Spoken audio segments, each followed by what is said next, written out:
Welcome back to Reading Bear. Today, we will take a look at some new Tales from Retail stories. And if you enjoyed my content, please don't forget to subscribe to my channel and post some bear emojis in the comments. Let's go! The first one is titled, Stupid Robbers Made It Easy for Me and Police. I've seen a lot of stupid things in my 40+ years of customer service, but this one has to be top 3 at worst.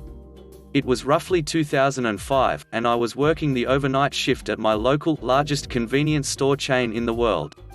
The police dropped by to advise me that a competitor about a mile away had been robbed some 2 hours earlier, and the attendant pistol-whipped perpetrators hit her with a handgun while robbing the place.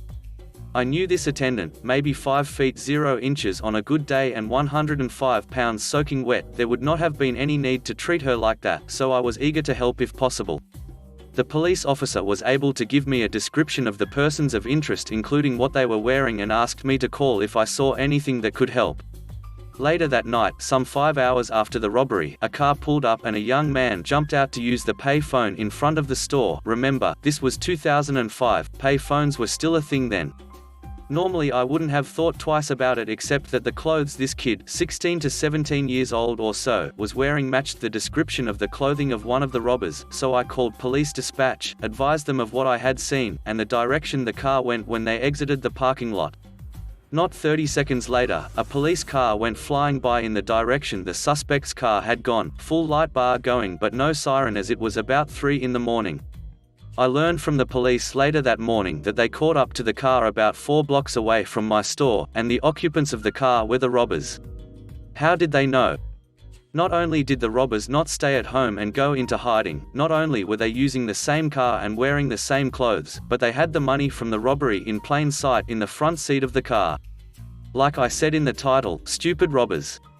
I got a community service commendation from the police department, and the robbers got an all-expenses-paid trip to the state prison for aggravated robbery and aggravated assault.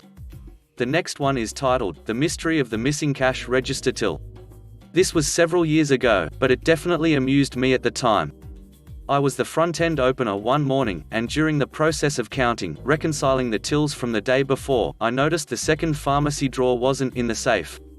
This was weird, but not alarmingly weird, as it had occasionally been left in the pharmacy overnight, and obviously that gets locked up tight, so no real worry on that front, and I figured that was what had happened this time.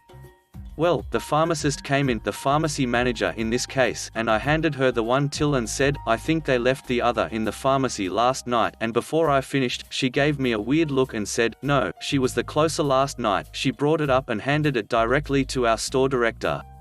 Baffled, I wondered where on earth he could have possibly put it and started checking cabinets behind the desk. Lo and behold, in the third one, I found the missing till. Bear in mind, this was not a locked cabinet. We also stored everyday tools in there, so it was definitely opened a lot.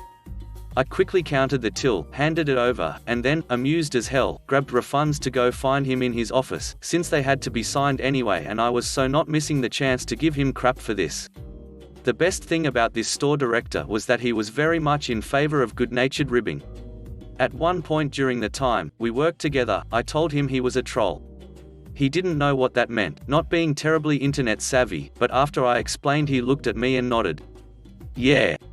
That's fair.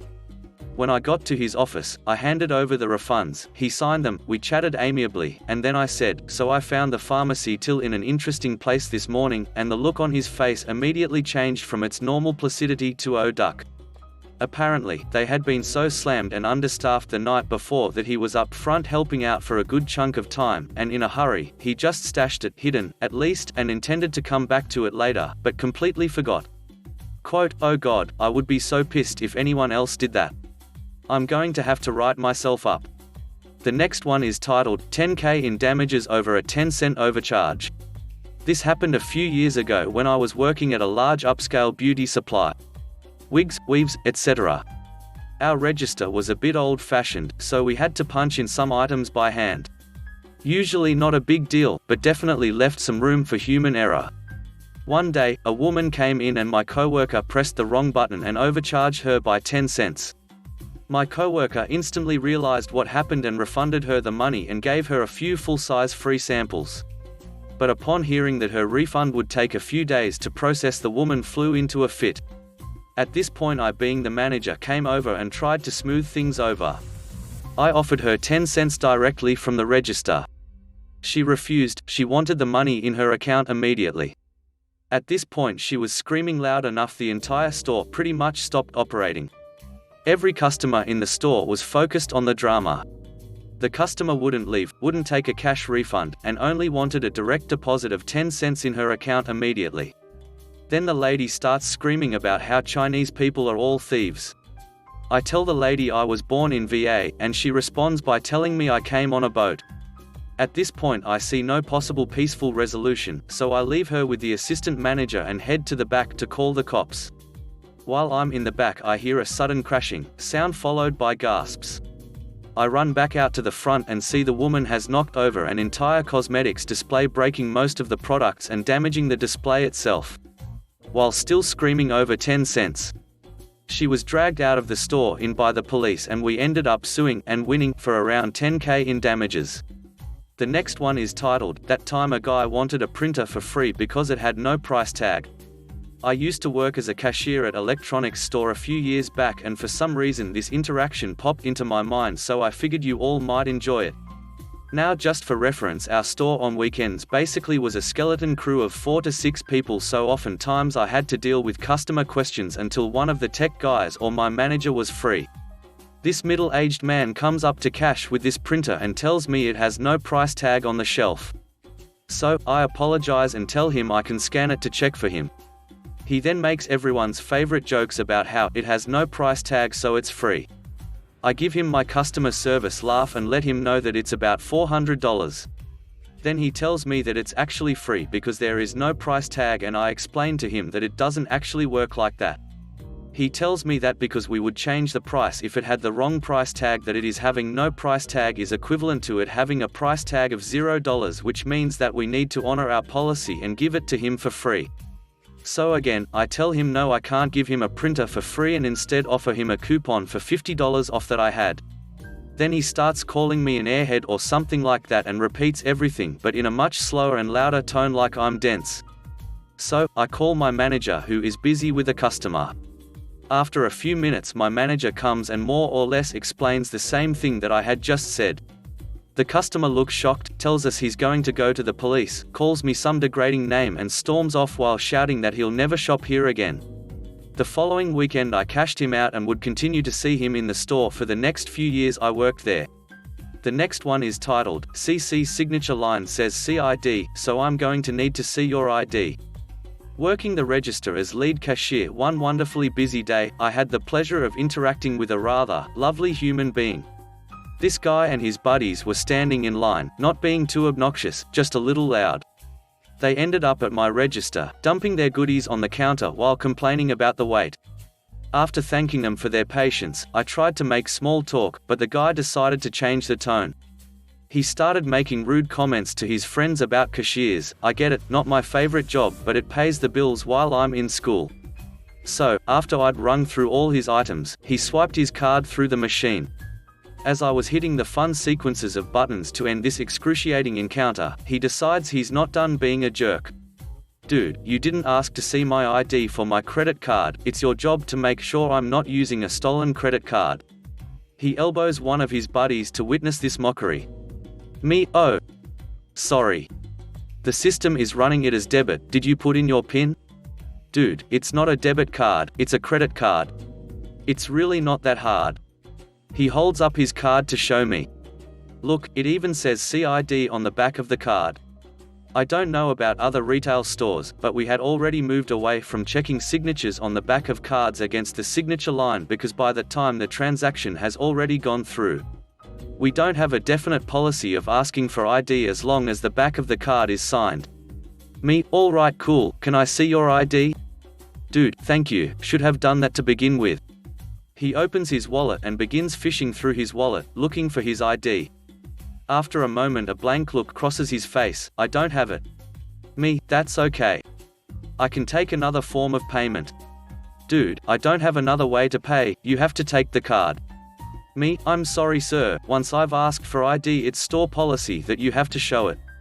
So, I know we have a policy for this process when it comes to buying alcohol. I just went with the logic that the same is true for credit cards. I was pleasantly surprised he didn't throw a fit at this point, but I had used his own logic against him.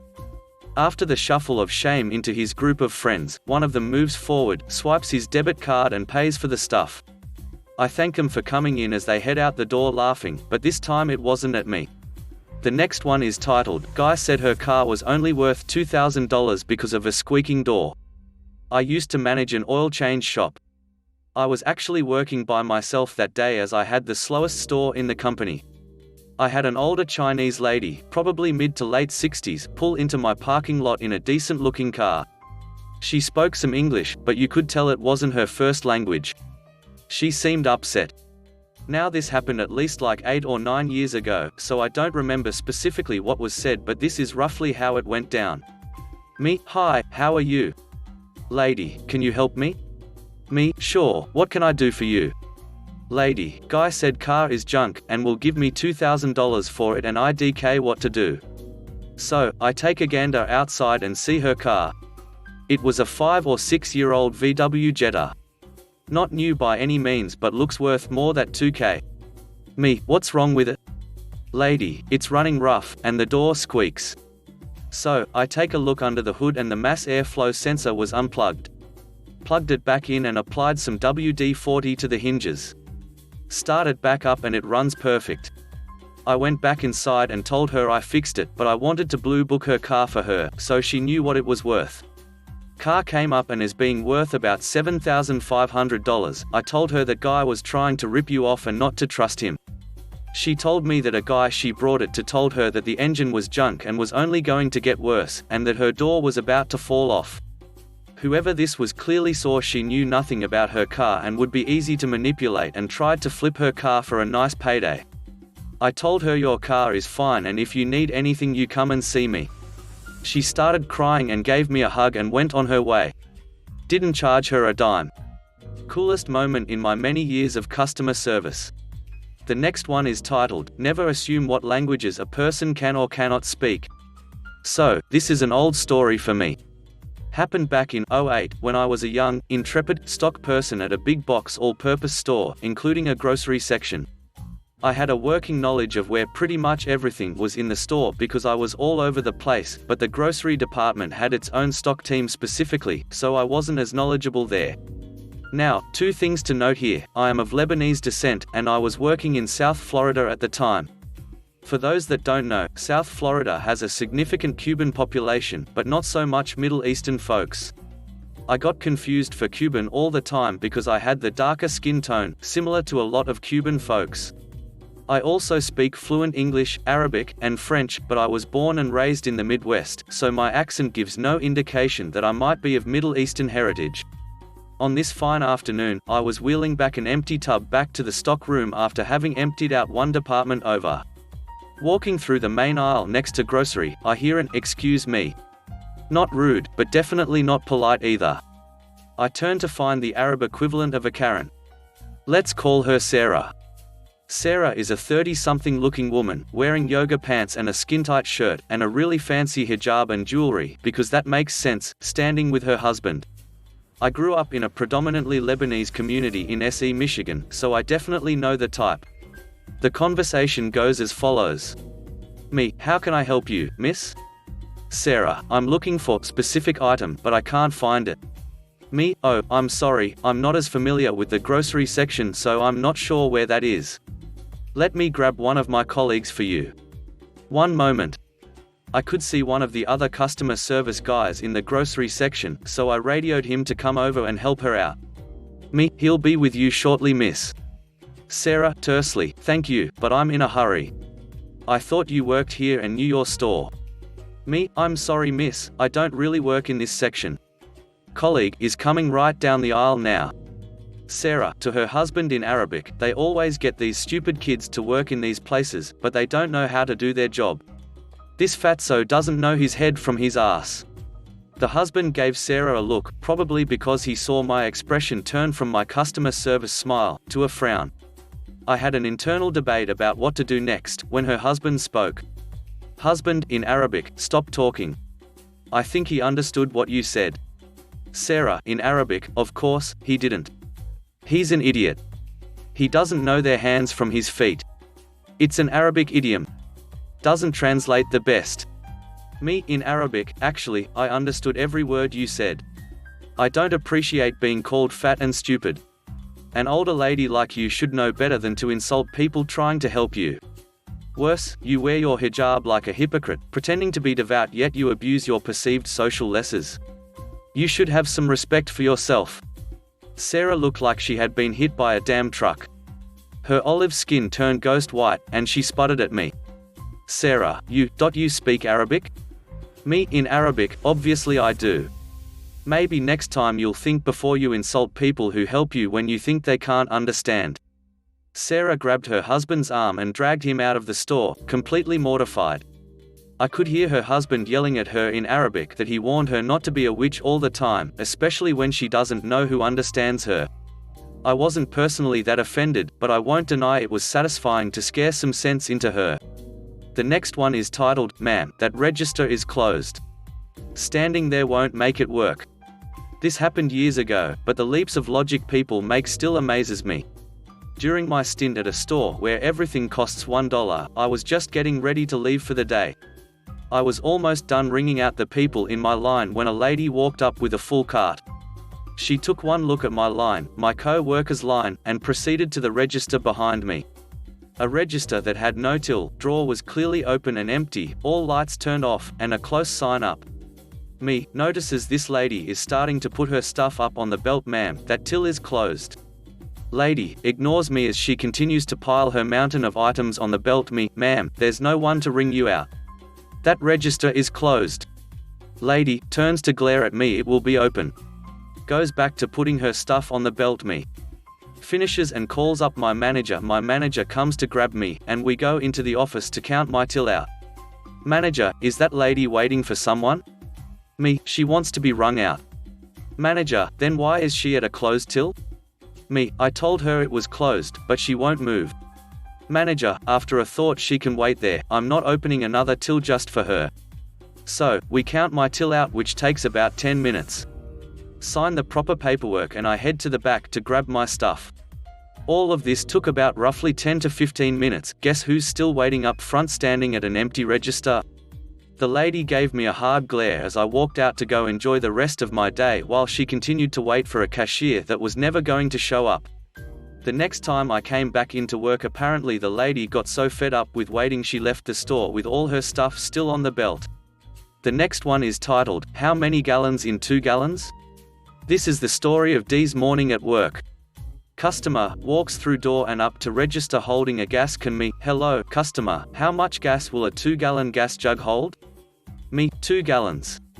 Customer, no, I mean how many gallons will a 2-gallon gas jug actually hold? Me, blank stayed at the customer, a 2-gallon gas jug will hold 2 gallons of gas. Customer, well, I didn't know, I'm just trying to help out a friend. Me, so you want to get 2 gallons of gas in a gas jug? Okay. What pump are you on? Customer, no. Listen to me. I want to get as much gas as I can. And I have a 2-gallon gas jug. I want to put as much gas in it as it'll hold. Me, blank stare at the customer. After a minute of staring at her with nothing else going on, I guess it dawns on her what I said. Customer, oh. Ha ha ha. I get it now. A 2-gallon gas jug. 2 gallons. I've really been answering my own question with my question, haven't I? And you just repeated what I was telling you. Me, yes ma'am. What pump would you like for me to put it on for you? Customer, the pump I'm parked on. Me, which pump are you on? Customer, I don't know, it's the one that I parked at. Me, getting really frustrated at this point. Okay. Which vehicle is yours? Customer, the white one. Me, looks outside, all 4 pumps have vehicles on them, and 3 out of the 4 are white. Which white one, ma'am? There are 3 of them out there on pumps that are white. Customer, well, the white one that is mine. Me, would you mind looking out the door and telling me which white vehicle is yours? Customer, looks out the door, oh. Ha ha ha. I see what you mean. I'm the one all the way on the far end. Me, okay, so, you want 2 gallons of gas on pump 4?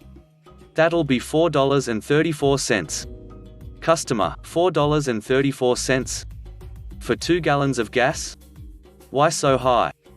Me, gas is $2.17 a gallon. $2.17 x 2 is $4.34. This was my very first transaction after taking over the register this afternoon. The next one is titled, Woman Doesn't Understand That We Won't Be Getting Any More Toilet Paper. The cast is just me and one customer, which will be C. I work at a sort of small grocery store with just 10 aisles and a produce section. Only around 30 people in the store at the time, so not much going on. We had no stock that night thanks to our trucks all being delayed or rerouted, and so I was mopping in our canned goods section. A woman came up to me with a huff, and rudely asked, "See, hey. I've been looking all over the store for toilet paper, and I can't find any." Me, "I'm sorry ma'am, but we are completely out of toilet paper. If you really need it, you can check at store or another store to see if they have any."